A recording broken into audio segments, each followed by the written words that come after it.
Bulletin के आगाज में आपको खबर दें, 25 साल से हुक्मरानों की करप्शन के खिलाफ जद्दोजहद कर रहा हूं। पाकिस्तान में मेरा कोई कारोबारी मफाद नहीं। वजीर आजम इमरान खान की वजीर आजम हाउस में किसानों से मुलाकात। बोले, शुगर माफिया महंगी चीनी बेचता और किसानों को पूरी कीमत नहीं देता था।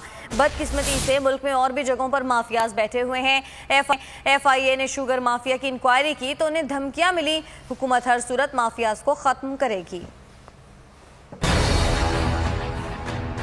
मेरी तो स्ट्रगल ही 25 साल से करप्शन के खिलाफ थी। मैं ना किसी कोई लॉबी का हिस्सा हूँ, ना मेरे कोई बिजनेस इंटरेस्ट है पाकिस्तान में। चीनी की कीमत बढ़ रही है, किसानों को पैसे नहीं मिल रहे। जो सेट प्राइस भी था, सपोर्ट प्राइस किसानों के लिए, वो भी उनको मिलता था। चीनी की ये सारी इंडस्ट्री थी, इसके अंदर एक माफिया बैठ गया था जो कि महंगी चीनी भी बेचता था, किसानों को भी पैसे नहीं देता था। जो इनको प्रॉफिट्स मिलते थे, जो नफा मिलता था, वो भी डिक्लेयर नहीं करता था, पूरे टैक्स भी नहीं देता था। जब FIA ने इन्वेस्टिगेशन शुरू की तो उन्होंने बकायदा धमकी दी FIA को कि अगर तुम ये प्रोब करोगे तो हम चीनी गायब कर देंगे और ऊपर चली जाएगी। हमने कानून बना के शुगर मिल से किसानों को सही टाइम पे और कीमत दिलवा दी। एग्रीकल्चर को भी अब CPEC के बीच में डाल दिया, यानी वो हमारी पूरी मदद करेंगे। किसानों को और चाइनीज़ की जो वेरियस टेक्निक्स है आपको इकट्ठा करेंगे ताकि आपके लिए आसान हो।